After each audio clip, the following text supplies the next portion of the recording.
ونستغفره ونؤمن به ونتوكل عليه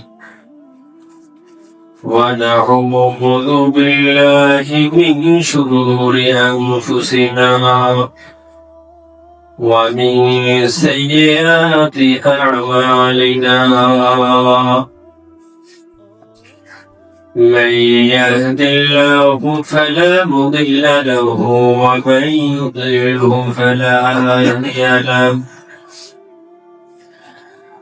وأشهد أن لا إله إلا الله وحده لا شريك له ونشهد أن سيدنا وسندنا ونبينا وشفيعنا وحبيبنا ومولانا محمدا عبده ورسوله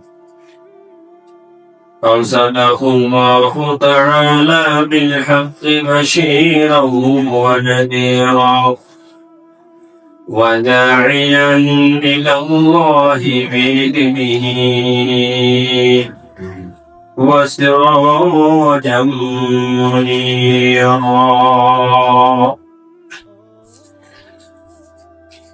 أما بعد فأعوذ بالله من الشيطان الرجيم بسم الله الرحمن الرحيم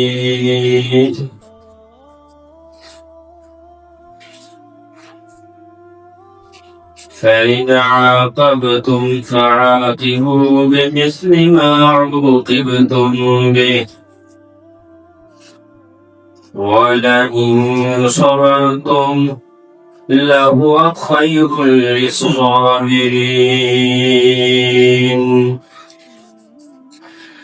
وعن أبي موسى الأشعري رضي الله تعالى عنه عن النبي صلى الله عليه وسلم قال ما أحد أصبر على أذى سمعه من الله يدعون له الولد ثم يعافيهم ويرزقهم رواه البخاري صدق الله مولانا العظيم وصدق رسوله النبي الكريم ونحن على ذلك من الشاهدين والشاكرين والحمد لله رب العالمين اللهم صل على محمد وعلى آل محمد كما صليت على إبراهيم وعلى آل إبراهيم إنك حميد مجيد اللهم بارك على محمد وعلى آل محمد كما باركت على إبراهيم وعلى آل إبراهيم إنك حميد مجيد الحمد لله আল্লাহ পাকের দরবারে শুকরিয়া যে আল্লাহ রব্বুল আলামিন আমাদেরকে তার ঘরের মেহমান হিসেবে কবুল করে আগে আল্লাহর ঘরে আসার জন্য আল্লাহ রাসূলের কথা বলার জন্য শোনার জন্য কবুল করেছেন, তৌফিক দান করেছেন। এই জন্য শুকরিয়া আদায় করি আলহামদুলিল্লাহ। আমাদের আলোচনা চলতেছিল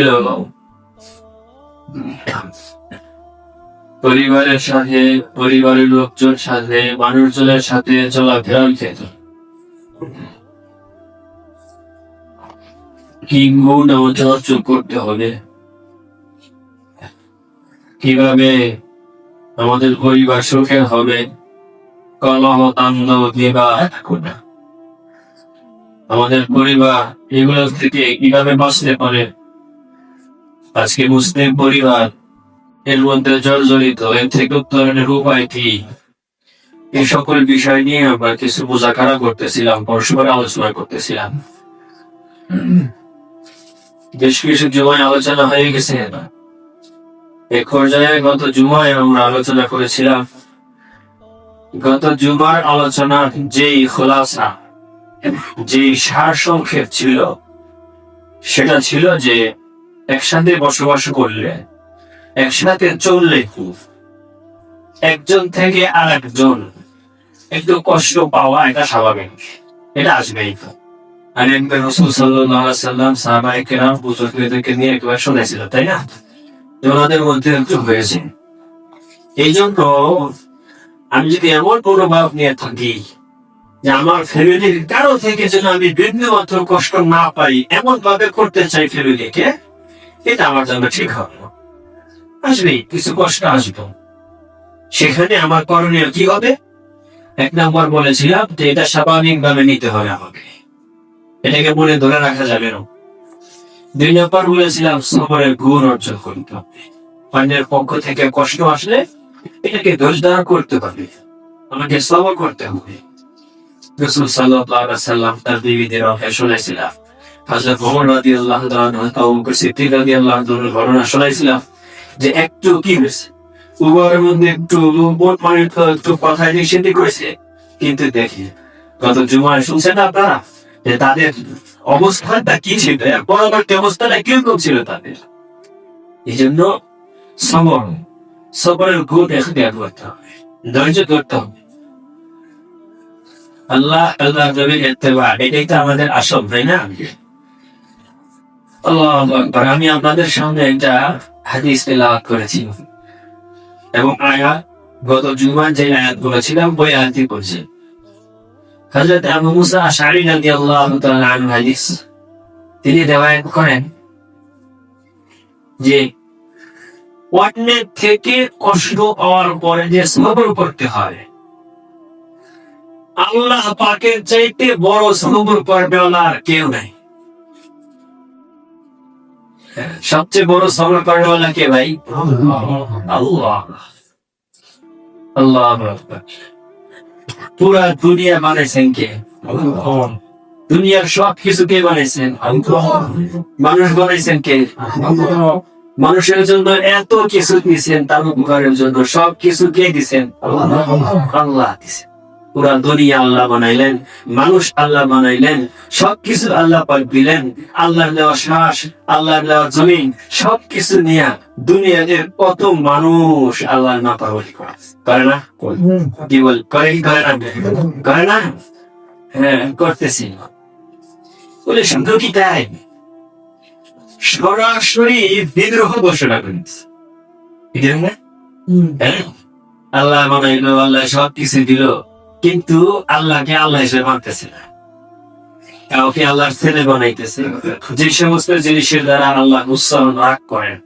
কাউকে এরকম ভাবে এক ফেরেশতাদেরকে আল্লাহর মেয়ে বলতেছে, আরেকজনকে মাবুদ মানতেছে, সাপকে মাবুদ মানতেছে, হ্যাঁ, তারপরে বিচ্ছুকে মাবুদ মানতেছে, কত ধরনের জীব জানোয়ার বানায় সেগুলোর পূজা করতেছে, লক্ষ কোটি দেবতা বানায় সেগুলোর পূজা করতেছে, আল্লাহকে মানতেছে না। মানতেছে না বলে আল্লাহ বানাইছেন, সবকিছু করছেন, তারপরেও আল্লাহ রাব্বুল আলামিন কতটুকু ধৈর্য, কি সবর করতেছেন যে তারা দুনিয়াতে চলতেছে না। কি বলেন? আল্লাহর দুনিয়ায় কাফের মুশরিকরা চলতেছে না, খাইতেছে না, করতেছে না। এটাই বলছেন যে তার জন্য সন্তান বানায় মানুষ, তার বৃদ্ধাচরণ করতেছে, অন্য মাবুদ মানতেছে, এরপরেও এরপরেও আল্লাহ তাআলা তাদের মাফ করে দিচ্ছেন। কি করছেন? আল্লাহ তাদের মাফ করছেন এবং তাদেরকে আল্লাহ রিজিক দিচ্ছেন। কত বড় সবর করে নেওয়ালা।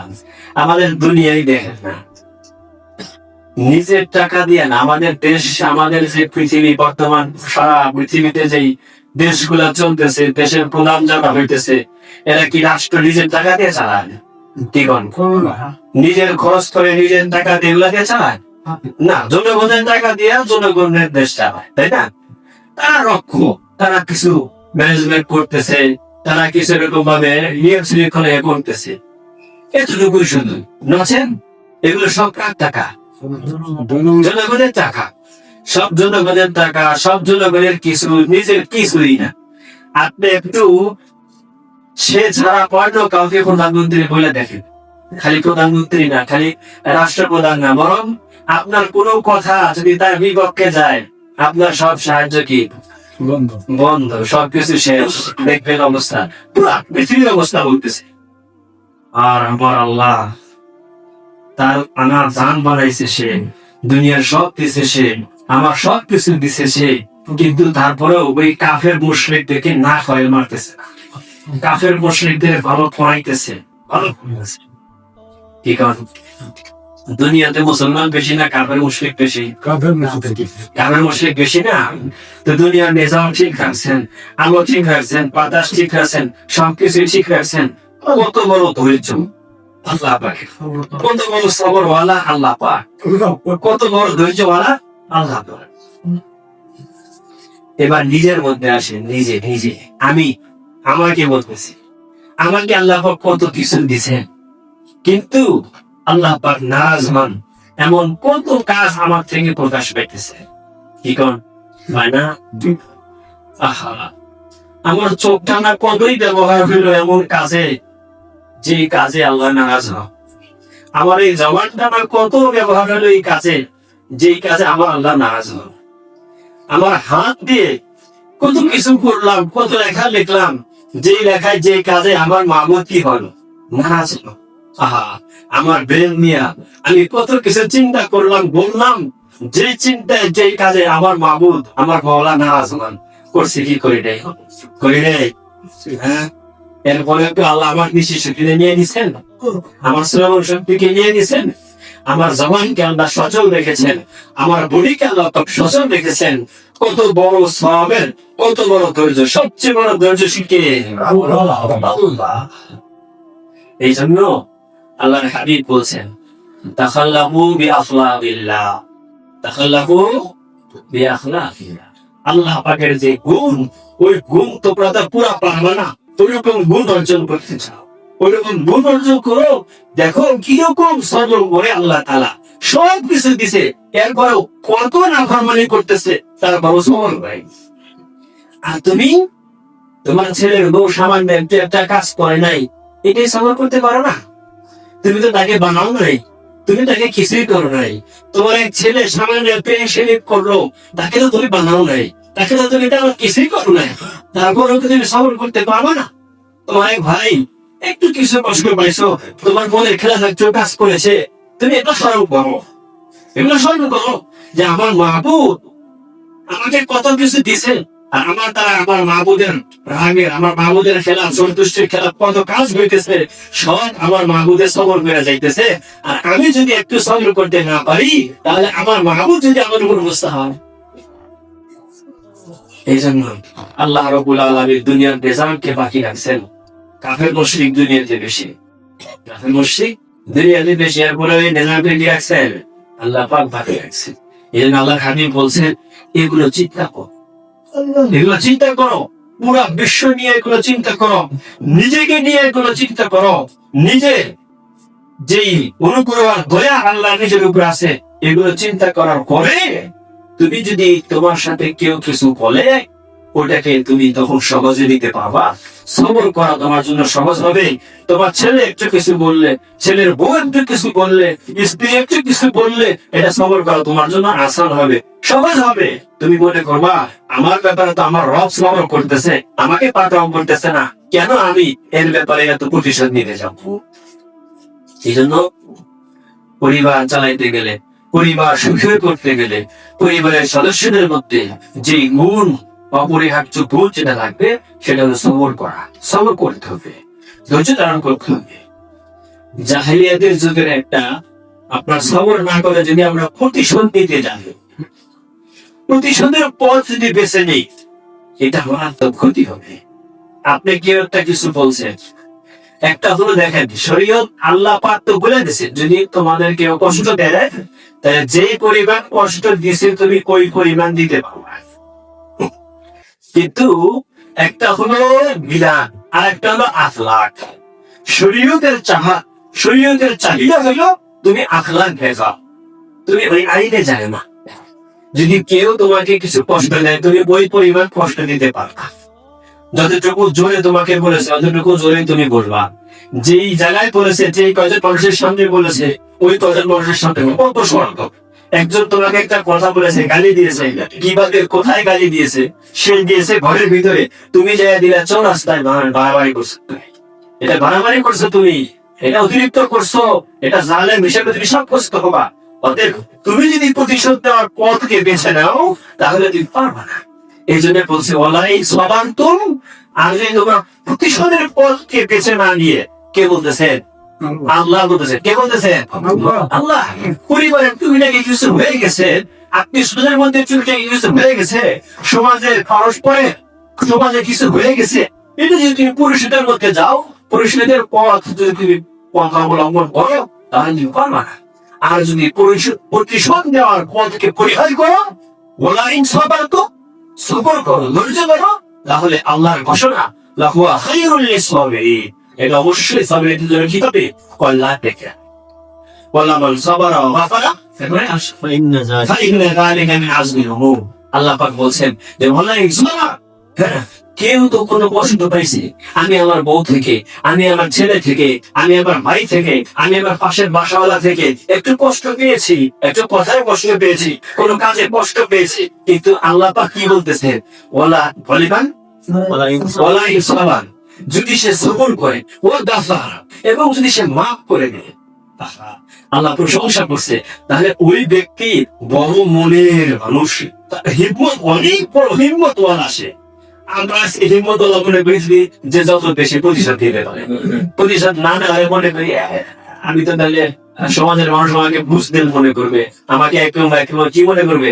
একেবারে ছোট মনে করবে। কিন্তু আল্লাহ বলতেছেন যে প্রতিশোধ আমাকে ছেড়ে দিল, ক্ষমা করে দিল, সে কি মিন আযমিল উমুর করছেন, যে তার এই ক্ষমা করাটা, তার এই ছেড়ে দেওয়াটা, প্রতিশোধ দেওয়া ছেড়ে দেওয়াটা অবশ্যই বড় মনের পরিচয়, বড় মন আসে, বড় হিকমত আসে।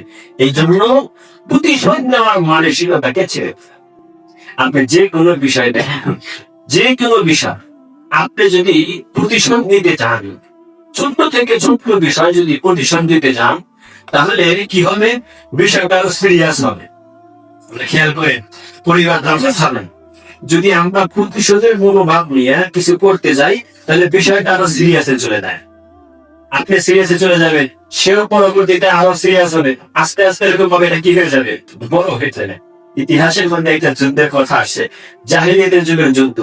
এই যুদ্ধের আমি নামটা ভুলে গেছি, যে ওই যুদ্ধের কথা লেখছে যে ফসল করে না, ফসল, হ্যাঁ, এই ফসল করছে, তো চারা গাছ লাগাইছে, ফসল করছে, পাশের আর একজনের মুরগির বাচ্চা ওই ফসলের চারা গাছগুলোর থেকে একটা চারা গাছকে নষ্ট করে দিয়েছে।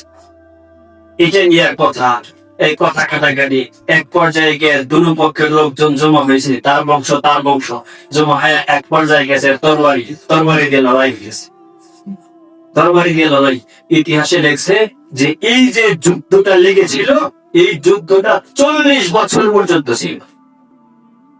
একজন করে গেলে আরেকজনকে বলতো জমকের থেকে প্রতিশোধটা নিয়ে নিও, মরে যাওয়ার সময় হয়ে যাইতো, প্রতিশোধ নিয়ে নিত। দেখেন, আমি বলছিলাম যে সংসারে অনেক সময় আমরা পরিবার চলতে যাব, একসাথে চলতে যাব, সামান্য হালকা পাতলা কিছু হবে, গত জুমায় আমি বলছি এটা হবেই, এটা হবে না, যে এটা যদি চেষ্টা করতে গেলে আপনি পারবেন না, বরং পেরেশান হবে, চলতে পারবেন না, হবেই। তবে হলে কি হবে? বলে প্রতিশোধ দেওয়ার মনোভাবটাকে আমাদেরকে দিল থেকে একেবারে বের করে দিতে হবে। যদি আমরা প্রতিশোধ দেওয়ার মনোভাব নিয়ে থাকি, তাহলে এটা আস্তে আস্তে আরো সিরিয়াস হইতে থাকবে, সিরিয়াস হইতে এটা অনেক বড় হয়ে, অনেক বড় হয়ে যাবে। এই জন্য আল্লাহ পাক আমাদের যে আখলাক শিক্ষা দিয়েছেন, আল্লাহ রাব্বুল আলামিনের যে আখলাক, আল্লাহ নবী যে বলেছেন, ওই আখলাক সবর করা, এই সবরের উপর আমাদের অর্জন করতে। রাসূলুল্লাহ সাল্লাল্লাহু আলাইহি ওয়াসাল্লামের জীবন দেখেন, হুজুর সাল্লাল্লাহু আলাইহি ওয়াসাল্লাম কত কষ্ট পাইছেন গ্রামের বসে থেকে, পাইছেন না কত কষ্ট? নামাজে গেছেন, রুকুতে গেছেন, সিজদায় গেছেন, উটের নারী বইয়ে এনে মাথার উপর চাপাতে, শেয়ালে আগে তলের মধ্যে আটকে রাখছেন, এমনি অনার্থ, কোন অপরাধ নাই। অপরাধ কি বলে তাদের মনের খেলাফ মনে হয়, এই জন্য বাস, আর কোন আটকে রাখছে। এবার সে আগামী গলের মধ্যে আটকে রাখছেন, খানা দিলে বন্ধ করে দিচ্ছেন, দেন নাই দিচ্ছেন। তাই ফের ময়দানে কি করছেন বলে সেখানে কি অবস্থা, কত রক্তাক্ত করছে, করেন নাই করছে। মক্কা বিজয়ের পর আল্লাহর নবীকে একটু স্মরণ ছিল না। হযরত বিলাল রাদিয়াল্লাহু তাআলা আনহু কাফের মুশরিকরা কত বড় নির্যাতন করছে। এই জন্য সবর করলেন, সবর করলে আল্লাহ পাক ফল দিবেন। একটা কথা গিরাফতে ছিল সবরের দেওয়া ফলে। আপনাকে একজনের কথা বলছে, আপনাকে একটা থাপ্পড় দিতে চাইছে, আপনার গালে জুতা মারতে চাইছে, আপনি সবর করেন, কিছু বললেন না, আল্লাহর উপরে রেখে দেন। আল্লাহ পাক কোথায় পাকড়াও করবে, আখিরাতে পাকড়াও করবে। এবং এরকম ঘটনা কিছু কিছু দেখাবে যে আল্লাহ রাব্বুল আলামিন দুনিয়াতে গলায় দেখা দিবে যে আপনারা জুতা মারতে চাইছে সে একা, এখন অনেক মানুষ পিলা চলে বলে তার গালে গেলে জুতা মারতে চাইবে, দেখবেন এমন হয়ে যাবে, এমন হবে। এই জন্য প্রতিশোধ নেওয়ার মনোভাব, প্রতিশোধ নেওয়ার মনোভাব, কারোর উপরে কষ্ট দেওয়া এটা তো করাই যাবে না। এবং প্রতিশোধ নেওয়ার মনোভাবটা আমাদের কি করতে হবে, পরিহার করতে হবে। আমি ইংরেজি করেই কথা বলতে চাই। রাসূলুল্লাহ সাল্লাল্লাহু আলাইহি ওয়াসাল্লাম মক্কা বিজয়ের সময় পারতেন, কিন্তু বিভিন্ন কি বলবো এটাকে সুন্দা, বিভিন্ন বাহানায় খালি বলছেন যে মাপ মাপ, যে কাবার ভিতরে ঢুকবা সে মাপ, যে তরবারি ফালায় দিবে ছেড়ে দিবে তাকে মাপ, যে ওকের ঘরে ঢুকবা তাকে মাপ, যে নিজের ঘরে ভিক্ষা দরজা লাগিয়ে দিবে তাকে মাপ, সব খালি মাপ মাপ করে দিয়ে পরে বলছে তার তাসরিফ আলাইকুমুল ইয়াউম। সব জানতেন যে এই লোকগুলা আমি যখন নামাজে দাঁড়াইছি তখন দাঁড়িয়ে আমার উপর চাপাই দিছি, এই লোকগুলাই আমাকে শিয়াবে আগে কলেমের মধ্যে 2.5 থেকে 3 বছর আটকে আছে, কোনো খানা পানি যাইতে দেয় নাই, এই লোকগুলাই ময়দানে এত পাথর মেরে মেরে আমাকে রক্তাক্ত করেছে। আল্লাহ নবী কি জানতেন না? আল্লাহ নবী জানতেন, কিন্তু কি বলছেন, লা তাসরিবা আলাইকুমুল ইয়াউম আনতুমুত তালাকা, আজকে তোমাদের কারো ব্যাপারে আমার কোনো অভিযোগ নাই, তোমরা আজাদ, তোমরা মুক্ত। কার শিক্ষা এটা? আল্লাহ নবীর শিক্ষা। কার শিক্ষা? এজন্য পরিবার চালাইতে গেলে, পরিবারে চলতে গেলে সামান্য একটু কষ্ট আমার পরিবারের অপর সদস্য থেকে আসবে, সাথে সাথে মনে করতে হবে আরে আমার নবীকে না কত কষ্ট দিছে, আরে কামের মুশরিকরা কষ্ট দিছে আর সে মাফ করে দিছে, আর আমি আমার ছেলেকে কেন মাফ করতে পারি না, আমি আমার স্ত্রীকে কেন মাফ করতে পারি না, আমি আমার বউকে কেন মাফ করতে পারি না। আল্লাহ নবী তো কাফের মুশরিককে মাফ করে দিছে, আর সে তো আমার ঘরের লোক, আমার নিজের লোক, এটাকে আমি কেন মাফ করতে পারবো না, এটা আমি কেন মনের ভিতরে রাখ। ইনশাআল্লাহ যদি আমরা এগুলো মনে করতে পারি তাহলে ইনশাআল্লাহ ইনশাআল্লাহ আমাদের পরিবারে কলহ বাঁধবে না, বিপদ বাঁধবে না, কলহ থাকবে না, ইনশাআল্লাহ সুখের সংসার হবে ইনশাআল্লাহ। সবাই সবাই যে ব্যক্তি সবর করবে। আর দ্বিতীয় নাম্বার হলো গাফা, মাফ করে দিবে। কি করে দিবে ভাই? মাফ করে দিবে। এই যে আল্লাহ বলতেছেন কত কিছু করে, এরপরে আল্লাহ তাআলা কি করে দেন? মাফ করে দেন। কি দেন না? মাফ করে দেন। আল্লাহ পাক কাফের মুশরিকদের কেউ কি করতেছেন? ধরতেছেন না, পাকড়াও করতেছেন না। তো মাফ করেন না আল্লাহ পাক? মাফ করে দেন। এই জন্য দ্বিতীয়টা হলো মাফ করার যে গুণ, এটা আমাকে অর্জন করুন। ক্ষমা করার গুণ, ক্ষমা করে দিতে হবে। আল্লাহ রাব্বুল আলামিন, আল্লাহ হাবিব সাল্লাল্লাহু আলাইহি ওয়াসাল্লামের কথা বললাম, আমরা যাদের উত্তরসূরি, আমাদের আকাবির, আমাদের ওলি আল্লাহ দেখেন, আমাদের বড়রা দেখেন, আমাদের শাইখ মুর্শিদ যারা অতীত হয়ে গেছেন তাদেরকে দেখেন, তাদের কি অবস্থা ছিল। হযরতে ইবরাহিম আজিম মুহাজির গম্ভীর আমাদের পীর তিনি নূর মোহাম্মদ জিনজামানি রাহমাতুল্লাহ, ওনার ওয়াকিয়া দেখেন, উনি কি করতেন বলে আল্লাহ ওয়ালা তো আল্লাহ ওয়ালাই, আল্লাহ ওয়ালা না বলে উনি যখন বাজারে যাইতেন, বাজার করতেন, থলি নিয়ে, তখন তার মানি ব্যাগ ছিল, এখন তো মানি ব্যাগ না গেলে বুঝবো না, মানি ব্যাগ ব্যবহার করছি, মানি ব্যাগ থলি, টাকার থলি, এটা নিয়ে যাইতেন। নিয়ে যাই কি করতেন বলে কোন সদাই করতেন, সদাই করার পর ওই থলেটা, মানি ব্যাগটা ওই দোকানদারের হাতে দিয়ে দিতেন, যে থেকে তোমার যা দাম হয়েছে টাকা গুইনা নিয়ে নাও। জিজ্ঞাসা করা হয়েছে এরকম করেন কি লাগা, যতক্ষণ বাইর করবো টাকা গুনবো, এই সময়ের মধ্যে দেখা গেছে সারা জীবনে আমি অনেক জিকির করতে পারবো, কি করতে পারবো। আরে আমাদের আজকে আমাদের কি অবস্থা, আমরা একটু সময় পাইছি আর আজকে তো এরকম অবস্থা হয়ে গেছে। গুনাহের জিনিস আমাদেরকে একদম হাতের সামনে এমন ভাবে কোন মানে কোন শক্তি এরকম করতেছে আল্লাহ আমাকে বলছেন। আজকে একটু জেলে পড়ছি, কি করে যুবকরা, কি করে ফেসবুকে লাগবে খুলে দেখতে থাকে, কয় ফিরি পাইছি, তো ফিরি পাইছি, কি পাইছে ফিরি, এত জিবি ফিরি, এত জিবি ফিরি। এগুলা কি ফিরি নাকি? আরে এগুলা ফিরি না, আপনাকে এমনি দিবে। আরে 300 টাকা ভরতে হবে, এরপরে 300 টাকা ফ্রি, ফ্রি হলো তাহলে মানুষ মনে করে ফ্রি। আরে আপনার যে দামি সময় খাইতেছে, এটা দেখছেন যে আপনি চিন্তা করছেন? আরে যুবকদের সময় গুলা কিভাবে নষ্ট করতেছে এই নেট আর এই মোবাইল। আপনি এই সারা দেশের মধ্যে নাম করা স্কুল, একই স্কুলের ছাত্ররা আপনি মাগরিবের মাঝে মধ্যে যাই আসি, মাগরিবের পরে এসার পরে দেখবেন যে এই কোনার মধ্যে দাঁড়ায় দাঁড়ায় দুই পা এরকম করে থাপা দিচ্ছে, এরকম করে পাই করতেছে। মশা খেলানোর সময় নাই, কিন্তু ওই কি করতেছে? আরে দেখছেন কি অবস্থা। অথচ এই ছেলেটা দেশের নাম করা একটি স্কুলের ছেলে, এখন থাকবো পড়ালেখার মধ্যে, কিন্তু ওই ছেলেটা রাস্তার মধ্যে মোবাইল দেখতেছে এবং এত মগ্ন তাকে মশায় খাইতেছে। ওখানে কোনো ডেঙ্গু কোনো কিছু নাই, এগুলোর কোনো চিন্তা নেই, খাইতেছে মশায়। আর ও তো কিসে আছে? মরতে আছে। মাঝে মধ্যে তো আসে, হয়তো বোন আসে না, হয় না? কি কারণে দিছে? দুই কারণে দুইটা মারছে, শোনে না কিছু অ্যাক্সিডেন্ট হয়ে গেছে, হয় না? আরে এই অবস্থা বলে আমরা তো এটা করি, বলে না এটা কি করবো কেন? কোন মুমিনের কোন সময় নষ্ট হবেন। বাসে যাইতেছি, জ্যামে পড়ছে, তসবিহ আমার পকেটে থাকবে। এটা এখানে আমি মাঝে মধ্যে এখানে দেখি, এখানে তসবিহ দেখি, আমি চাইছি মরবো, তসবিহ কেন এখানে তসবিহ পকেটে থাকবে, আমার পকেটে থাকে। আমার একটু জ্যামে পড়ছে, আমি তসবিহ বের করবো। নিমান মুজাক্কির আপনাকে আল্লাহর কথা স্মরণ করে দিবে। আপনি যখন পকেটে হাতে দেখবেন তসবিহ আছে, বাসের জ্যামের মধ্যে আপনি 2.5 ঘন্টা জ্যামে পড়ে রয়েছেন, তখন এমনি বলছেন তসবিহ বের করে পড়তে থাকে। ঠিক কিনা? এই জন্য আমরা তসবিহ রাখি, জ্যামে পড়ছি বা সময় না ইয়া হইতেছে, কোন আটকা করছি কোনো জায়গায়, আমি তসবিহ পড়তে থাকি, আমার সময়টা কাজে লেগে গেল। এমন কাজে লাগলো, যেই কাজে যাইতেছি না আছে কোটি গুণ বেশি উপকার হইলাম। করবো তো ইনশাআল্লাহ। হযরত নূর মুহাম্মদ জিন জানাবি রহমাতুল্লাহি আলাইহি, উনি এটা করতেন যে আমি টাকার বই না তারে দিব, এতক্ষণে তো আমি অনেকগুলা জিকির করতে পারবো, এই জন্য এরকম করতে। একবার বাজারে যাইতেছে, পিছন দিয়ে এক চোর এসে টের পাইছে যে এই বুড়া মিয়ার কাছে কি আছে, টাকা আছে, এর মানিব্যাগ অনেক টাকা আছে। এই টাকাটা সে সিমনে থাবা দিয়ে নিছে।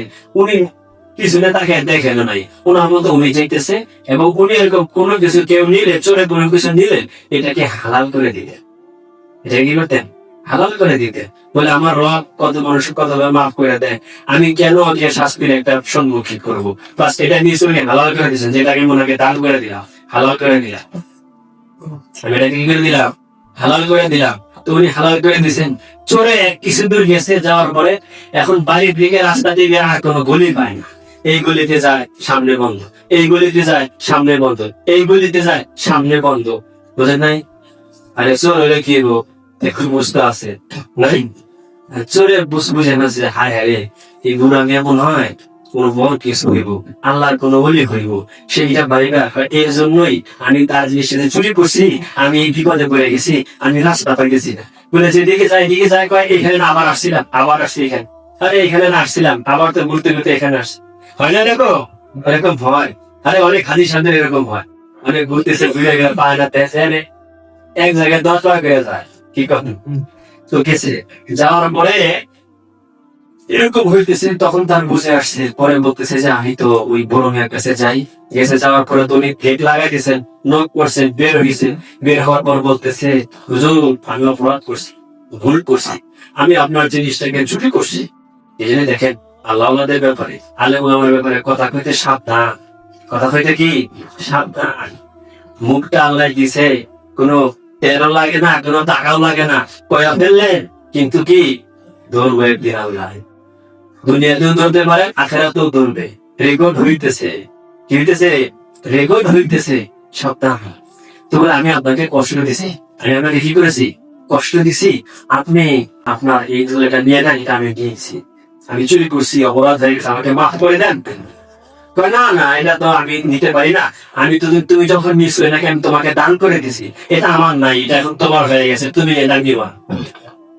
উনি তারা ইয়ে করতেছে নেওয়ার জন্য, উনি বলছে না এটা আমি নিবেন, তোমাকে দান করে দিছি। এরপরে উনি বলতেছেন যে ঘটনাটা কি একটু বলো তো, কি হয়েছে? হুজুর, আপনার এটা নেওয়ার পর থেকে আমি কোন রাস্তা পেতেছি, যেদিকে যাই আবার ঘুরে ফিরে আসি, যেদিকে যাই গলির মুখ বন্ধ পাই, কোন রাস্তা পেয়েছি না। আচ্ছা ঠিক আছে, আমি দোয়া করে দিব, তুমি বাড়িতে যাওয়ার রাস্তা পাই যাবা, তুমি এটা নিয়ে চলে যাও, আমি তোমাদের দোয়া করে দিতেছি। সে দোয়া করে দিছে, কোথায় চলে গেছে? সে বাড়িতে চলে গেছে। বুঝলেন নাই? আর আমি আর আপনি ছেলে বিবাহ করেছি 5 বছর হয়ে গেছে। গান ওই সময় বউ একদিন একটা কথা কইছিল, 5 বছর পর আমার মনে আছে। কি কর, আমাদের আলোচনা চলতেছে আমাদের ফ্যামিলিগত বিষয় নিয়ে, পারিবারিক বিষয় নিয়ে। উনি চোরকে যদি বাদ করে দিতে পারে, আমাদের মুর্শিদ, আমাদের বড় যারা ছিলেন, ওলি আল্লাহ ছিলেন, তাদের জীবনীতে কি শিক্ষা পাই জানো? আমি একটু পাপ করতে পারি না? হ্যাঁ, এই জন্য বাসায় আমরা বলবো যে এই 5 বছর আগে কি বলছিল, এগুলো সব ভুলে যাও। এগুলো কি মনে রাখার জিনিস? এগুলো মনে রাখার জিনিস না। যদি মনে রাখো, মনের ভিতরে রাখো, তাহলে ওই যে জাহিলিয়াতের যুগে যুদ্ধ শোনাইলাম, ওরকম যুদ্ধ হবে, বাড়তে থাকবে, আস্তে আস্তে বাড়তে থাকবে। যদি বউ বোঝে যে মনে রাখছে এটা, তাহলে কি হবে? বিষয় কি হালকা হবে না, বড় হবে? আরো বড় হবে। হ্যাঁ, আর যদি কি বোঝে, ভুলে গেছে, আমার শ্বশুর শাশুড়ি ভুলে গেছে, তাহলে দেখবেন আপনার কত বাইরে যায় তার মনের ভিতরে, বাইরে যাবে, কদর বাইরে যাবে। এই জন্য মাফ করার গুণ আমাদেরকে অর্জন করতে হবে, ক্ষমা করার গুণ আমাদেরকে অর্জন করতে হবে। যদি আমি ক্ষমা করার গুণ অর্জন করতে পারি, ইনশাআল্লাহ আমরা যে ফ্যামিলিগতভাবে চলবো, এদের মধ্যে আমরা সুখে চলতে পারবো, আমাদের মধ্যে কোনো কলহ বিবাদ এগুলা থাকবে না ইনশাআল্লাহ। এই জন্য আমাদের বড়দের এরকম মতে, আপনি যদি কিতাব পড়েন, ইতিহাস ঘাটেন, দেখবেন ইতিহাসের কিতাব বড়দের বুজুর্গদের জীবনী পড়া চাই। এই জন্য পড়লে এটা থেকে কি হয়, আমাদের শিক্ষা অর্জন হয়। হযরত ইসমাইল শরীফ রহমাতুল্লাহ, শাহ ইসমাইল শরীফ রহমাতুল্লাহ, উনি রাজ দরবারের রাজ বংশের লোক ছিলেন, কিন্তু দ্বীনের পথে এসে এই পিলাই বা সেই ওলি আল্লাহ মুর্শিদের সাথে এসে বড় মুর্শিদ ছিলেন ইসমাইল শহীদ রহমাতুল্লাহ।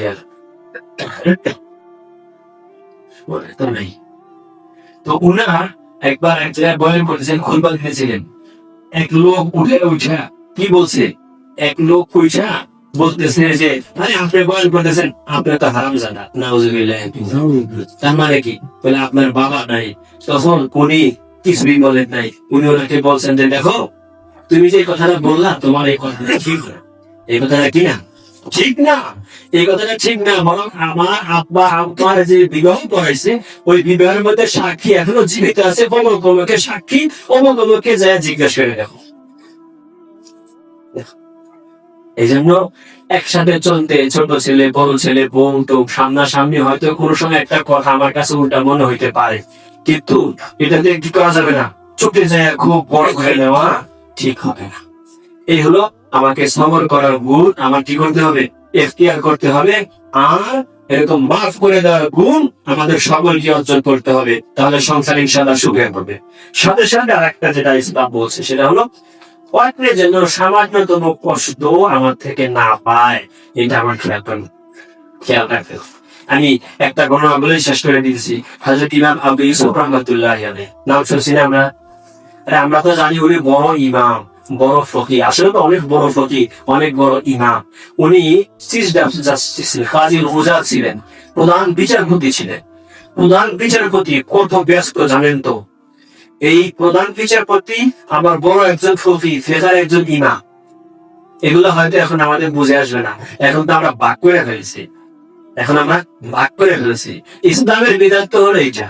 ইসলামের বিধান হলো আল্লাহর নবীর জামানাতে মসজিদ থেকে সব চলছে, মসজিদ থেকে রাজনীতি চলছে, মসজিদ থেকে জেহাদ চলছে, মসজিদ থেকে সব চলছে। এবং ওই জামানায় এরকম ছিল যে ইমাম হবে, সেই যে রাষ্ট্রের ইমাম, সে মসজিদের ইমাম। তো উনি কাজীউল গুজার ছিলেন। এই কাজীউল গুজার উনি অনেক বড় আল্লাহর ওলি ছিলেন, যেটা হয়তো আমরা অনেকেই আমাদের জ্ঞান নাই, ওই হিসেবে জানি আমরা। অনেক বড় আল্লাহর ওলি ছিলেন বলে তিনি প্রত্যেক দিন তার এই বিচার কার্য সব যায় যাবে না, সেরাও প্রত্যেক দিন 200 রাকাত নফল নামাজ। কয়শো রাকাত? 200 রাকাত। আর আমরা 2 মিনিট না, আমরা একটু দেরি করতে পারি না। দেখেন আসলে নামাজের সময় কতজনে কত ভাবে যায়, যেভাবেই যান অনেক গুণ হবে। মনে হয়েছে আমি বলে দেই, অনেকে মাথার দিকে টুপিটা ঘুরে রেখে যায়, মাসলা কই গেল আল্লাহ জানে। আরে নামাজের সময় যায় না আসরের পরে, যেমন সালাম পাই ফিরে ফিরে অনেকে গামছাটা রাইখা পরে যায়, না না এগুলো তো হবে না। ওই যে সূত্রা গুলো দেওয়া থাকে যে আমাদের কাঁধে বানানো আছে, এগুলা দিয়ে যদি যান তাহলে যাইতে পারেন। আপনি একটু একটা মিনিট আধা মিনিট অপেক্ষা করেন না, আধা মিনিট অপেক্ষা করেন। মসজিদে আসলেই এই অবস্থা হয় কেন? একটু আধা মিনিট অপেক্ষা করে। আল্লাহ নবী তো বলছে যে একজনের নামাজের সমান দিয়ে ক্রস করা, এই পাশ থেকে এই পাশে যাওয়া, এটা যে কত বড় অপরাধ, এটা যদি কোনো মানুষ জানতো তাহলে 40 বছর দাঁড়ায় থাক। কয় বছর দাঁড়ায় থাকতো? 40 বছর। এই জন্য আমরা খেয়াল করবো, আমরা সবাই এগুলো খেয়াল রাখবো। আমার 10টা সেকেন্ড একটু সময় লাগে লাগুক, 10টা সেকেন্ড কার জন্য গেল? আল্লাহর জন্যই তো গেল। আমি কি সেই কাজের খোঁজা প্রধান বিচারপতি বেশি ব্যস্ত হয়ে গেছি নাকি? যদি 200 টাকা কি করতে পারেন, ডেলি নফল নামাজ পড়তে পারেন, আর আমি কি এই মাসলার উপর আমল করার জন্য এরকম ভাবে 10 সেকেন্ড আমি দেরি করতে পারি না? যদি আল্লাহ আমাকে ধরে কি জবাব দিব? এই জন্য সকলে খেয়াল করবো ইনশাআল্লাহ। আল্লাহ পাক সবাইকে তৌফিক দান করেন। তো উনি ওনার যখন মৃত্যু যখন কাছে এসে গেছে, উনি একটু চিন্তিত, ওনার চেহারার মধ্যে একটু চিন্তা ছাপ। জিজ্ঞাসা করছেন যে আপনি চিন্তিত কেন? বলতেছে যে আমার জীবনের যে সমস্ত ঘটনাগুলো আছে, এগুলো যে আমার যতটুকু স্মরণে আসে আমি তো সবগুলাই তওবা করেছি, আশা করতেছি আল্লাহর কাছে আল্লাহ পাক মাফ করে দিবেন। কিন্তু জীবনের একটা ঘটনার কথা এখন বারবার গলে কোথায় হইতেছে আর আমার খুব পেরেশানি লাগতেছে, এটা মাফ হবে কেমনে? এই ঘটনা বলে শেষ করছি। কিসে না বলে আমি তো ফাজিল গুজার ছিলাম, ইনসাফ করার চেষ্টা করতাম। দেখেন ইসলাম কি শিখায়, বিচার কেমনে করতে হবে, ইসলাম কি শিখায় দেখেন। বলে আমি যখন ফাজিল গুজার ছিলাম, আমার কাছে একবার বিচার নিয়ে আসছে একজন মুসলমান আর একজন কাফের। তো আমি মুসলমান যে ছিল তাকে যে আসনটায় বসাইছিলাম, এটা একটু তুলনামূলক ভালো ছিল ওই আসনের চাইতে যেখানে আমি কাফেরকে বসেছি। ইসলাম তো বলছে যে তোমার কাছে বিচার নিয়ে যদি 2 জন আসে, কি বাদিয়া বিবাদী, যাই হোক 2 জন যখন আসবে, যদিও সে কি অন্য ধর্মের হোক, কিন্তু তাদের প্রতি সব ক্ষেত্রে সমান সমান তোমাকে বলতে হবে, একটু যেন পক্ষপাতিত্ব না হয়, একটু যেন কি হয় পক্ষপাতিত্ব না হয়। তো বলতেছে যে আমি তো বিচার একদম হক যেটা সেই হক মোতাবেক আমি বিচার করেছি। এই ব্যাপারে আমার তো মনের ভিতরে কোনো কিছু নাই, পেশানি নাই, চেহারার প্রতি পেশানির ছাপ নাই। আমার ওই সময় ওইটুকু একটু আমার দিলে বাঁচতেছে যে আমি যে মুসলমানটাকে যে বসার জায়গাটা দিছিলাম, ওইটা তুলনামূলক একটু ভালো ছিল কাফেরের বসার জায়গা চাইতে। আল্লাহ রাব্বুল আলামিন যদি আমাকে ধরে তাহলে আমি কি জবাব দিব? এই পেশানিতে আমার এই অবস্থা হয়ে গেছে, আমার এই পেশানি, এই চেহারা, এই পেশানির ছাপ।